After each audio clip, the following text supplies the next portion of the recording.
तो ये है 80 खंभों की बावड़ी का आप आर्किटेक्चर देखेंगे तो हमारे पार्लियामेंट जैसा दिखाई देता है। जो इंडिया का पार्लियामेंट है उसका भी स्ट्रक्चर ऐसा ही गोल है। ये उस समय की मोबाइल सेवा थी, टेलीकम्युनिकेशन सिस्टम था, यानी पूरा का पूरा रूम सोने से बनी मूर्तियों और हीरे जवाहरात से डेकोरेट था। तो बिना आइडेंटिटी के कोई इंटर होने की कोशिश करता था तो गार्ड उसकी गर्दन काट के रानियों की सुरक्षा करते थे। है कि विक्रम सिंह की रानियों ने इस टैंक को खाली कराकर फिर इसमें आग जलवाई थी और यहीं पर अपने आप को जिंदा जला लिया था। तब से ये जौहर कुंड के नाम से भी जाना जाता है। तो हमारा जो ग्वालियर किला है ये शहर के बीचों बीच है। इसके किसी भी हिस्से में आप देखोगे तो आपको देखिए दूर दूर तक सब शहर ही नज़र आएगा। 2000 साल से भी ज़्यादा पुराने और 2.5 किलोमीटर के एरिया में फैले इस ग्वालियर फोर्ट पर कछवाहा, परिहार, पाल, मुगलों, तुर्कों, अफगानों, मराठाओं और लास्ट में ब्रिटिशर्स ने राज किया। शायद ही किसी किले पर इतने हमलावरों और राजाओं ने शासन किया होगा। इसी किले के इतिहास को जानने के लिए आज हम आए हैं। आप मेरे पीछे देख रहे हैं इस ग्वालियर फोर्ट पर। तो एक गाइड की मदद से हम आपको ये पूरा किला घुमाने वाले और यहाँ के पूरे इतिहास को बताने वाले। तो हमें यहाँ पे सर मिले हैं, तो सर की मदद से, गाइड हैं, इनकी मदद से हम पूरा ग्वालियर फोर्ट घूमने वाले हैं। तो सर आप हमें कहाँ कहाँ लेके जाने वाले ग्वालियर फोर्ट में? सर हम पहले तो आपको इस ग्वालियर फोर्ट के बारे में बता दें सर। ये जो ग्वालियर फोर्ट है पहाड़ पर बना है और एक साधु के नाम पर है। 6वीं शताब्दी में यहाँ पर एक साधु रहा करते थे, नाम था गालवा। गालवा से ही शहर का नाम भी ग्वालियर पड़ा है। और ये जो किला है सैंडस्टोन की रॉक पर बना है, जो कि अर्थ से 100 मीटर की ऊंचाई पर है और सी लेवल से 233 मीटर ऊंचा है। एरिया वाइज अगर हम ग्वालियर फोर्ट को देखते हैं सर तो ये नॉर्थ से साउथ में 2.5 किलोमीटर लॉन्ग है और ईस्ट से वेस्ट में कहीं पर ये 200 मीटर वाइड है और कहीं पर 750 मीटर वाइड है। दैट्स वाइज किले की बाहरी दीवार का चक्कर लगाने पर लगभग 6.5 किलोमीटर का बैठता है। देखने के पर्पज़ से यहाँ पर जो मोनूमेंट्स हैं सर उसमें सबसे शानदार बिल्डिंग हमारे सामने है और ये कहलाता है मान मंदिर पैलेस। अगर आप नेट के ऊपर ग्वालियर भी सर्च करते हैं आज की डेट में तो जो महल आपको देखने को मिलता है वो मान मंदिर पैलेस ही है, जिसे राजा मान सिंह तोमर के द्वारा 1486 से लेकर 1508 के बीच में बनाया गया है। इनके टोटल सब 9 रानियाँ थीं। 8 रानियाँ राजाओं की बेटियाँ और राजपूत घराने से थीं। 9वीं रानी एक दूध बेचने वाली की बेटी गुर्जर जाति की थी, नाम था नन्नी। लेकिन रानी खूबसूरत थी, आंखें उनकी हिरन जैसी थीं। दैट्स वाई राजा साहब ने उनको नया नाम दिया था मृग नयनी। लेकिन शादी करके इस महल में जब राजा साहब 9वीं रानी से आए थे तो 8 रानियाँ जो राजपूत घराने से थीं, रॉयल फैमिली से थीं, उन्होंने ऐतराज़ किया कि ये लोअर कास्ट है, हम इसके साथ में नहीं रहेंगे। तब राजा साहब ने अपनी 9वीं रानी के लिए रहने के लिए ग्वालियर गेट पर एक अलग से महल बना है जिसे कहते हैं गुजरी महल। यहाँ पर ये इस फोर्ट का जो पहले मुख्य द्वार था जिससे राजा महाराजा आना जाना करते थे हाथी घोड़ों पर, बाद बाकी लोग पैदल आते थे। आज भी लोगों के ये पैदल आने के लिए खुला है, व्हीकल अलाउ नहीं है। इसकी वजह आप देख सकते हैं चढ़ाई ऊपर ज़्यादा होने के अलावा यू टर्न्स बहुत हैं। और ये देख सकते हैं आप किला पहाड़ पर बना है और ये कभी लेफ़्ट साइड पर आप देखें मान मंदिर का मेन एंट्रेंस होता था, इसलिए दरवाजे के ऊपर कार्विंग भी नज़र आ रही है सर। उसी पे एक बालकनी भी बनी है। इस बालकनी का उपयोग रानियाँ, जैसे राजा कहीं बाहर जाते थे हंटिंग जर्नी के लिए तो रानियाँ सी ऑफ करने के लिए, या राजा वापस हंटिंग जर्नी से महल को लौटते थे तो रानियाँ उनके वेलकम के लिए फूलों के साथ ठहरती थीं। इसके अलावा अब हम अंदर की साइड चलेंगे सर, जहाँ चित्रकारी की हुई है। ये जितनी भी कार्विंग है सर, अगर इनको हम हिंदू मैथोलॉजिकली देखें तो एलिफेंट जो है transport of Lord Indira, banana tree is Holi tree, tiger goddess Durga का वाहन है सर, जो पावर गॉडेस हैं। बीच में डक्स जैसा आप देख रहे हैं, डक्स जैसा कि फेमलर ऑफ स्वान, तो ये सरस्वती जी का वाहन है। इसके अलावा वहाँ मंकी मैंने आपको दिखाया सर, मंकी जो है री इनकारनेशन ऑफ लॉर्ड शिवा। यहाँ नीचे crocodile, crocodile symbol of Holi river Gange. यहाँ पैरेट जो देख रहे हैं आप, तो पैरेट भी जैसे दुर्गा जी के 9 अवतार माने गए सर, उनमें से एक देवी तोते वाली भी कही जाती हैं, तो ये दुर्गा जी का वाहन कहलाता है। बाहर और अंदर की साइड में ढेरों शीशों का इस्तेमाल किया गया था, जिसकी वजह से ये जो महल है शीशे जैसा नज़र आता था, इसीलिए इसको शीश महल भी कहा जाता है। लेकिन जो शीशे थे वो सिल्वर मेटल के बने थे। दैट्स वाई 1523 में जब इस किले को इब्राहिम लोदी ने जीता है तो इसके अंदर जितना भी सिल्वर गोल्ड डायमंड था सर, वो इब्राहिम लोदी निकाल करके ले गया है। तो यहाँ पर ये जो जगह बनी है सर, ये राजा मानसिंह के समय का पब्लिक असेंबली हॉल था, दीवाने आम था। तो जब यहाँ पर दीवाने आम लगता था तो राजा साहब यहाँ गुम्बद में बैठते थे, मिनिस्टर और पब्लिक बाहर होती थी, रानियाँ दरबार को देखती थीं लेकिन पर्दे में रहती थीं। इसीलिए मैंने आपको जालियाँ दिखाई हैं। रानियाँ उन जालियों के पीछे बैठ करके दरबार को नज़ारा करती थीं। तो रानियाँ तो सब कुछ देख सकती थीं लेकिन रानियों को कोई भी नहीं देख सकता था। इसके अलावा लेफ़्ट साइड का जो टॉवर है सर, ये नया है। कहानी अनुसार मिलता है, हिस्ट्री अनुसार मिलता है कि बिफोर 1858 ये महल थोड़ा सा लेफ़्ट साइड में और हुआ करता था, जहाँ लगभग 120 कमरे और थे और इस तरह का एक और टॉवर था।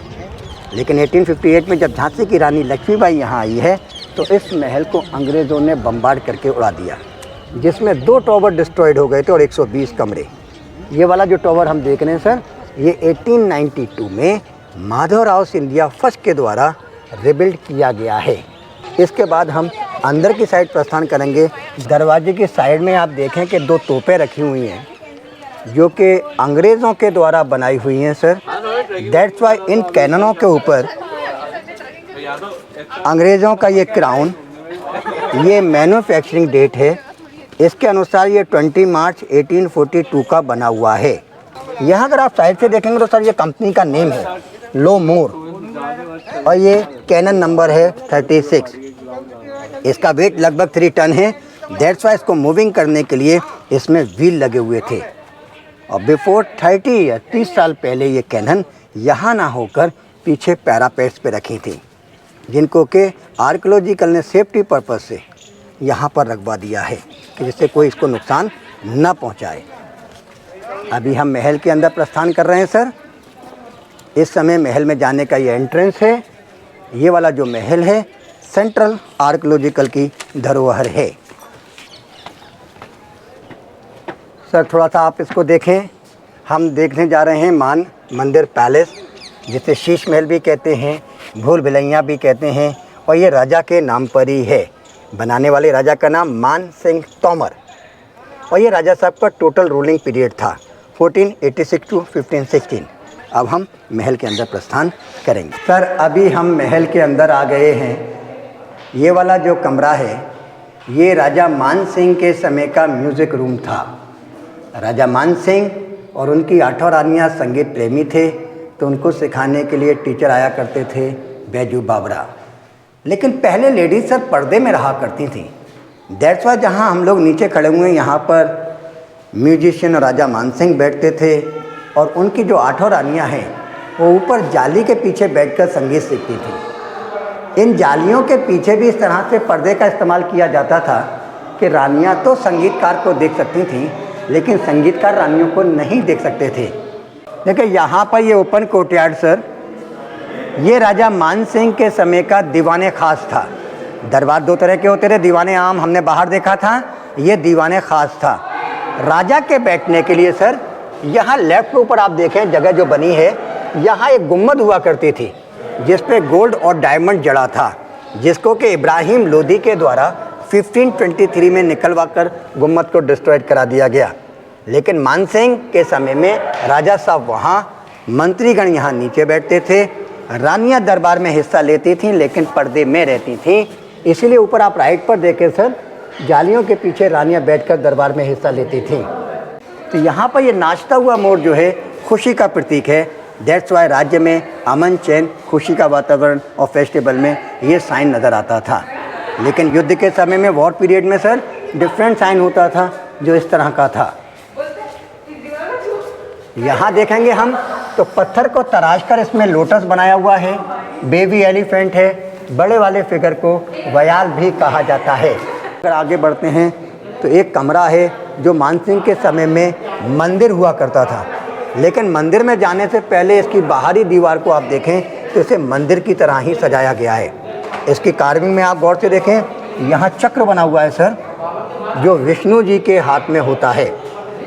यहाँ बीटल्स ली हुई हैं जो पूजा के लिए यूज़ की जाती हैं। नीचे अगर हम आते हैं तो देखें यहाँ त्रिशूल और ओम का साइन है सर।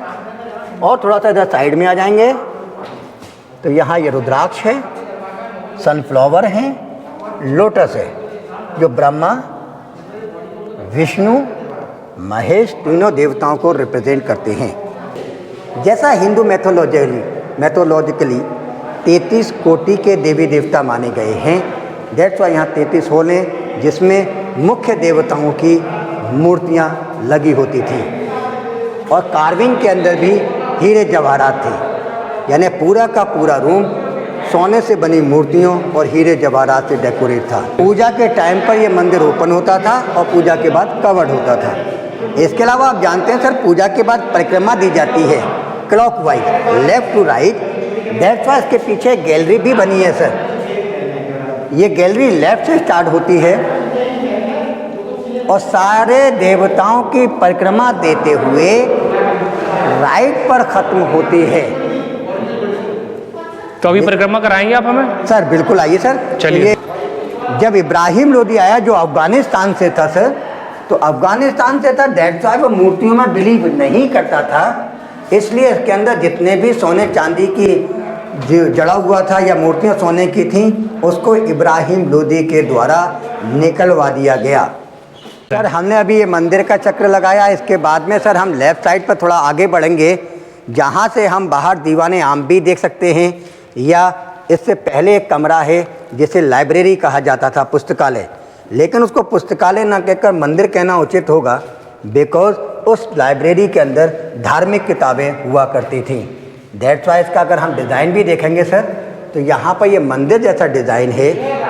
ऊपर की साइड में एक आकृति बनी है जिसमें धनुष बना हुआ है, जो क्षत्रिय वंश की पहचान होता है। इसके अलावा वहाँ बीच में देखें सनफ्लावर बना है, या सीलिंग के अंदर भी आप देखिए सूरजमुखी के फूल बने हैं। तो राजा मानसिंह राजपूत होने के साथ साथ सूर्यवंशी थे।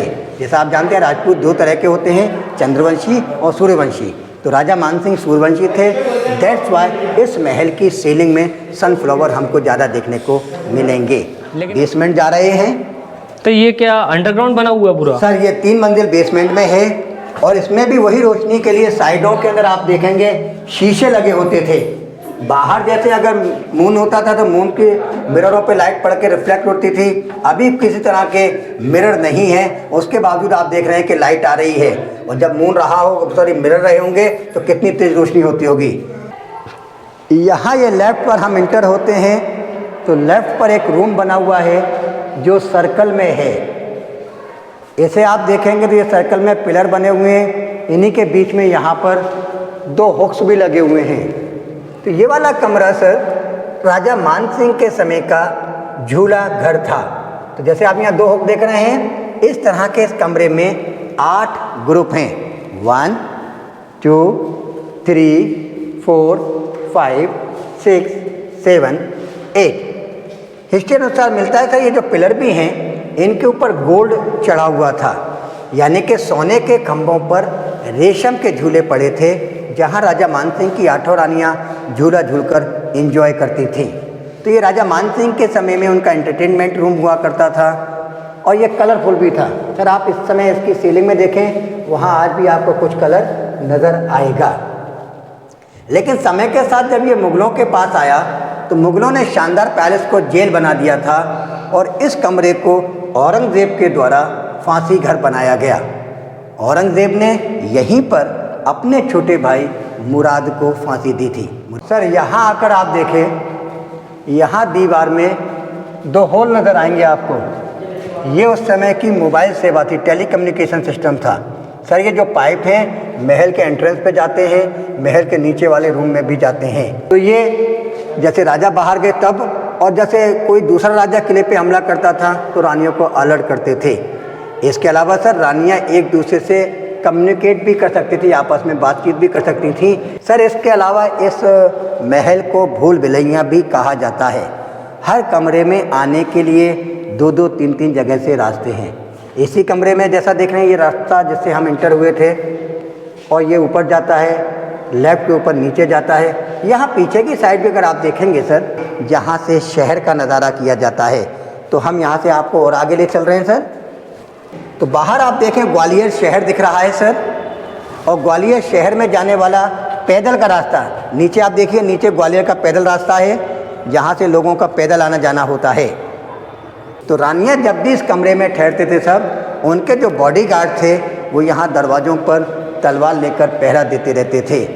ये दरवाजे महल के बाकी दरवाज़ों से छोटे और कम चौड़े बनाए गए हैं। वो इसलिए कि यदि कोई इसमें इंटर होना चाहे तो एक बार में एक ही व्यक्ति जा सकता है और उसकी पोजीशन इस तरह की होगी। तो बिना आइडेंटिटी के कोई इंटर होने की कोशिश करता था तो गार्ड उसकी गर्दन काट के रानियों की सुरक्षा करते थे। इसलिए ये कमरे दरवाजे छोटे बनाए गए हैं। देखिए अब हम नीचे वाले रूम में जा रहे हैं सर, बेसमेंट में, लेकिन उससे पहले आप ऊपर देखिए वेंटिलेशन सिस्टम। आखिर में आप देखेंगे तो आज भी सूरज की रोशनी आ रही है, वहाँ से सूरज की रोशनी और हवा जो कि आज भी आ रही है। और साइडों के अंदर इसी रोशनी को और तेज करने के लिए शीशे हुआ करते थे। और इंटरलॉकिंग सिस्टम है। आप इसमें अगर आप गौर से साइडों में देखेंगे तो सब ये इंटरलॉकिंग है, पूरी पत्थर को पत्थर में बनाया हुआ है, एक दूसरे में इंटरलॉक। तो मतलब इसमें कहीं चूने गारे का इस्तेमाल नहीं किया गया, नहीं सर, पत्थर को इंटरलॉक किया गया, एक दूसरे में घुसाया गया, जोड़ा गया। ओरिजिनली जितना भी हिस्सा है ये इंटरलॉकिंग सिस्टम है। और अभी यहाँ एक छोटा सा टैंक बना है जो लगभग 6 फीट चौड़ा 3 फीट गहरा है, लेकिन ओरिजिनली ये टैंक इन पिलर को कवर करता हुआ, अगर आप यहाँ गौर से देखेंगे सर तो यहाँ आपको साइन नज़र आएगा। ये यहाँ से टैंक स्टार्ट होता है और इसमें 4 सीढ़ियाँ हैं और बीच में लगभग ये 6.5 फीट डीप है, जिसको कि 1969 में कवर करा दिया गया है। लेकिन मानसिंह के समय में ये इतना बड़ा टैंक हुआ करता था जिसका इस्तेमाल रानियाँ नहाने के लिए किया करती थी। तो जब रानियाँ इसमें नहाने के लिए आती थी तो इस टैंक को पर्दे से कवर कर दिया जाता था। इसकी गहराई सर ज़्यादा थी, दैट्स वाई आप साइडों में भी देखेंगे यहाँ भी होके इनमें चेन हुआ करती थी।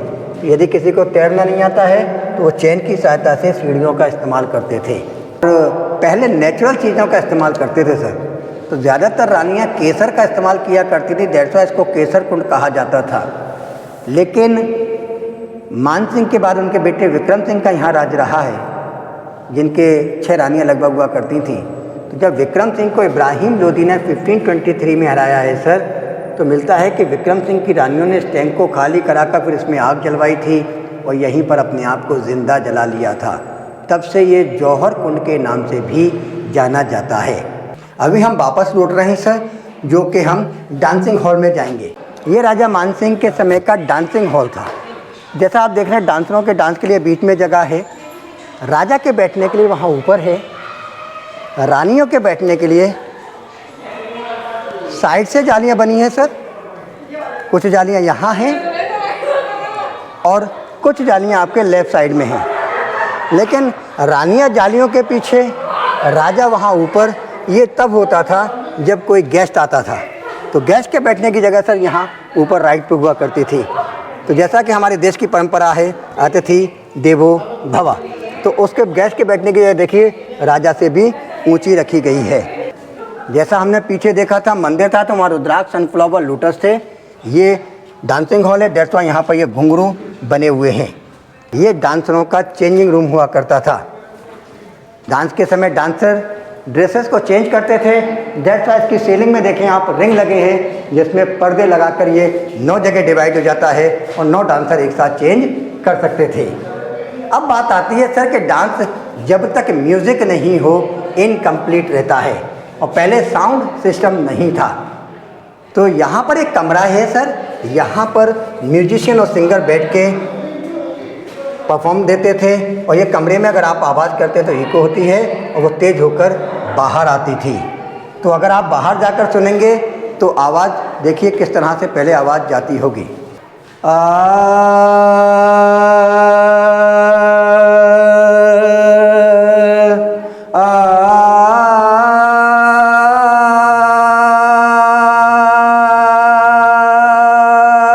सरे गा गा मा पा पा दा नी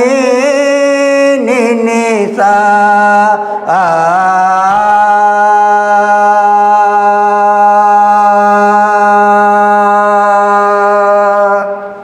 तो हमारे जो गाइड सर हैं वो यहाँ एक एको रूम है, जो ये सिंगिंग पूरा का पूरा मंच है, इसमें आवाज़ आने के लिए यहाँ पे एक एको रूम बनाया गया था। एको रूम में जो बैजू बावरा और सिंगर्स होते थे वो यहाँ पे जाके अंदर म्यूजिशियन अपने ताल और सुर यहाँ पे गाया करते थे, तो वो आवाज़ इतनी अच्छे से एको होती थी कि इस रूम में आती थी।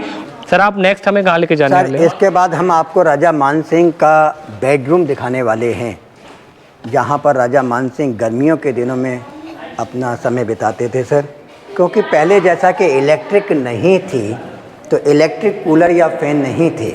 अब हम आपको नेचुरल एयर कूलिंग सिस्टम समझाते हैं सर, कैसे मैनुअली हवा बनाई जाती थी और उसको ठंडा भी किया जाता था। इसमें साइड की खिड़कियों के अंदर कभी ये बड़ा होल हुआ करता था जिसे पत्थर लगा के आर्कियोलॉजिकल के द्वारा छोटा किया गया है। इसके अलावा साइडों में देखें आप 4 हुक लगे हैं सर। इन हुकों में मिलता है चंदन की लकड़ियों से पंखे जैसे मॉडल बनाकर 2 पंखे अंदर और 2 बाहर लगाए हुए थे जो एक दूसरे से कनेक्ट थे। 4 पंखे इस वाली खिड़की में, 4 लेफ्ट वाली खिड़की में लगाने के बाद सर बाहर के जो पंखे थे उनको एक रस्सी की सहायता से टॉप पर एक व्हील के साथ अटैच कर रखा था। वो इसलिए कि बाहर यदि हवा नहीं हो तो फिर ऊपर वाले व्हील को ह्यूमन पावर से चलाते थे, जिससे बाहर वाले पंखे घूमते थे, जिससे अंदर वाले घूम करके तेज़ हवा बनाया करते थे। लेकिन गर्मियों में हवा गर्म होती है सर, तो उसको ठंडा करने के लिए यहाँ पर ये टैंक बने हुए थे जिन्हें लाइम और पत्थर लगा के आर्कियोलॉजिकल ने बंद कर दिया है। इसके साइड में आप देखें यहाँ पर एक पाइप डाला हुआ है जो अभी भी खुला, जिससे हवा आ रही है सर। इस पाइप के द्वारा इस टैंक को पानी से भर दिया जाता था, तो हवा जब पानी में से पास होकर आती थी ठंडी, और चंदन की लकड़ियों के पंखे थे खुशबूदार, तो ये नेचुरल एयर कूलिंग सिस्टम था। तो इसके बाद हम सर आगे बढ़ रहे हैं सर, जहाँ से हम आपको इस महल के अंदर अंडरग्राउंड टनल भी हुआ करते थे जो आगरा और झांसी के नाम से फेमस हैं। एक ये दरवाज़ा बंद कर दिया गया है, एक यहाँ से बंद कर दिया गया है, तो यहाँ से अंडरग्राउंड टनल्स निकलते थे। लेकिन ओरिजिनली आगरा 100 किलोमीटर नॉर्थ में है, झांसी 100 किलोमीटर साउथ ईस्ट में है। तो सुरंगें सर एक 100 किलोमीटर नहीं होती थी, सुरंगें लगभग 6 किलोमीटर अंडरग्राउंड होने के बाद आगरा वाली आगरा रास्ते पे और झांसी वाली झांसी रास्ते पर निकल जाया करती थी। वो इसलिए बनाए गए थे कि यदि किले पे कोई हमला करता है आप सीधे सीधे फेस कर सकते हैं, ठीक, otherwise use tunnel pass out 6 kilometre और उस पर पीछे से हमला कर सकते हैं, जिनको सुरक्षा की दृष्टि से आर्कियोलॉजिकल ने बंद करा दिया है।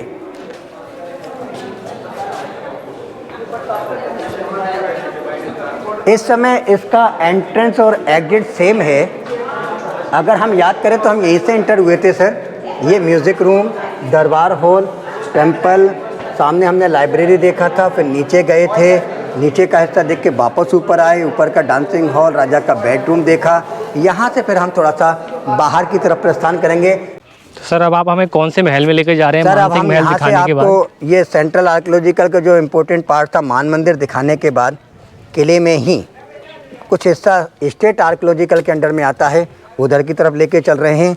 तो अगर हम यहाँ पर जैसे इंटर होने के बाद देखते हैं कि लेफ़्ट साइड के ऊपर जो बिल्डिंग बनी है सर, ये कहलाता है कर्ण महल, और ये राजा मानसिंह के पिता थे। राजा मानसिंह का महल जो बनने में 22 साल लगे थे, तो राजा मानसिंह ने भी 22 साल रहकर इसी में राज्य किया था। बीच में एक इसमें होल बना हुआ है जो दीवाने आम था। यहाँ कॉर्नर पर एक रूम है, एक लास्ट में कॉर्नर पर रूम है जो राजा रानी के द्वारा इस्तेमाल किए जाते थे। बीच में एक छोटा सा कोर्टयार्ड था, वो दीवाने खास था। कार्विंग के नाम पर अगर हम इस बिल्डिंग को देखें सर, तो बीच में यहाँ पर एलिफेंट फिगर नज़र आती हैं, 4 एलिफेंट बने हुए हैं, या झरोकों के नीचे आप देखिए लोटस जैसा डिज़ाइन दिया हुआ है। बाद बाकी ये पूरी सिंपल बिल्डिंग है। तो ये कर्ण महल था सर। इसी के लेफ़्ट साइड के ऊपर एक बिल्डिंग बनी है सर, जिसे 12 दरी कहा जाता है। लेकिन समय के साथ जब ये अंग्रेज़ों के पास आया है सर, तो अंग्रेज़ों ने इस गेस्ट हाउस को जेल बना दिया था। यहाँ पर आप अभी देख सकते हैं, इसमें 3 शेल बने हुए हैं, यानी 3 पिंजरे बने हुए हैं अभी भी, और 3 यहाँ पर राइट पर हुआ करते थे, जिनको कि कुछ समय पूर्व ही आर्कियोलॉजिकल के द्वारा निकलवा दिया गया। सर यहाँ देखें आप लेफ्ट के ऊपर, ये इस किले का तीसरा दरवाज़ा हुआ करता था, जिसे ढोंडापुर गेट कहा जाता था। सर ये जो बीच में हमें दिख रहा है, ये बीच में जो देख रहे हैं ना आप, ये पूरा यहाँ से नीचे दरवाज़ा है, जो कि 1985 के आसपास बंद करा दिया गया है। ये देखिए हम अभी कर्ण महल में ऊपर की तरफ चल रहे हैं सर।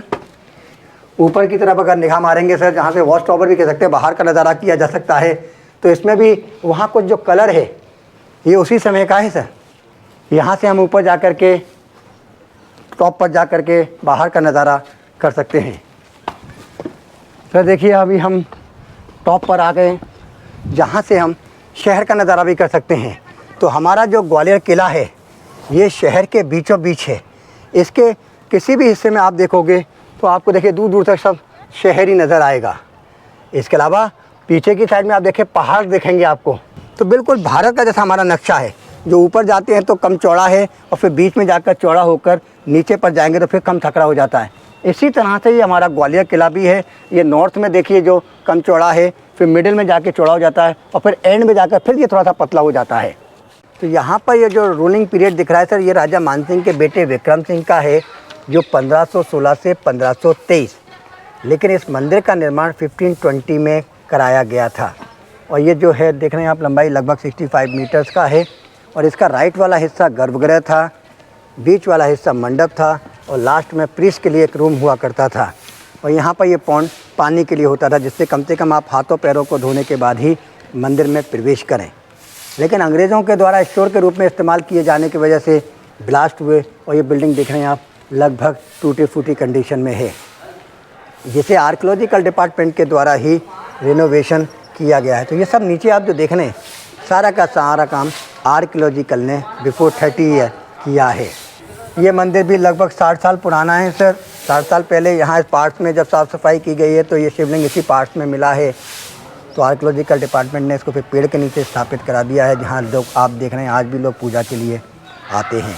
तो कहा जा सकता है कि ये जो शिवलिंग और ये हनुमान जी की मूर्ति है सदियों पुरानी है, लेकिन जब निकली है 60 साल पहले तो इनको यहीं स्थापित कर दिया गया। और नंदी जी भी सामने आपको दिख रहे हैं। सर वही मैं आपको बताना चाह रहा हूँ सर, क्योंकि इस पार्ट्स में और कोई मंदिर के अवशेष नहीं हैं। That's why may be possible ये जो शिवलिंग है ये इस मंदिर के हो सकते हैं। तो जहांगीर का जो रूलिंग पीरियड था वो 1605 से 1627 था और शाहजहां का जो था वो 1627 से 1656 है सर। इसमें 50 दिया है सर। यहाँ पर देखिए काफ़ी बड़ा एरिया है।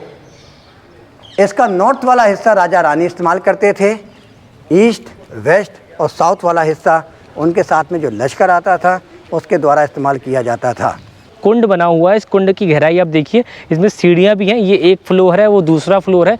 इसमें 3-4 मंजिल नीचे कम से कम होगा ये गहराई। इसमें बरसात का पानी स्टोर किया जाता था, क्योंकि ये पहाड़ी पर बना है पूरा महल, तो इसलिए इस पानी को यूज़ में लिया जाता होगा खाने पीने में और बाकी चीज़ों में।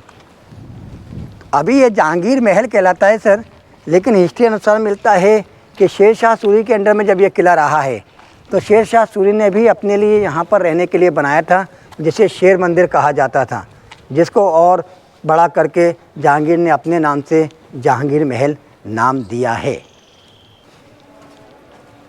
यहाँ जैसे ही हम इसमें एंटर होते हैं सर अंदर, तो यहाँ आपको मुगलिया और हिंदुज़म की झलक देखने को मिलती है।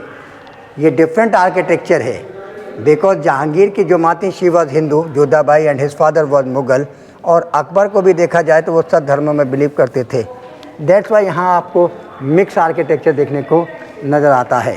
तो सर्दियों के दिनों में जैसे राजा यहाँ होते थे, तो फिर इस पार्ट्स को ठंडा से गर्म करने के लिए ये देखिए यहाँ पर ये जो होल जैसे दिख रहे हैं, इनमें आग जलाई जाती थी, यानी आग जला करके इस हिस्से को गर्म किया जाता था, जिनका इस्तेमाल बाद में जब अंग्रेज़ आए तो अंग्रेज़ों ने कैनन बॉल वगैरह स्टोर करने के लिए किया।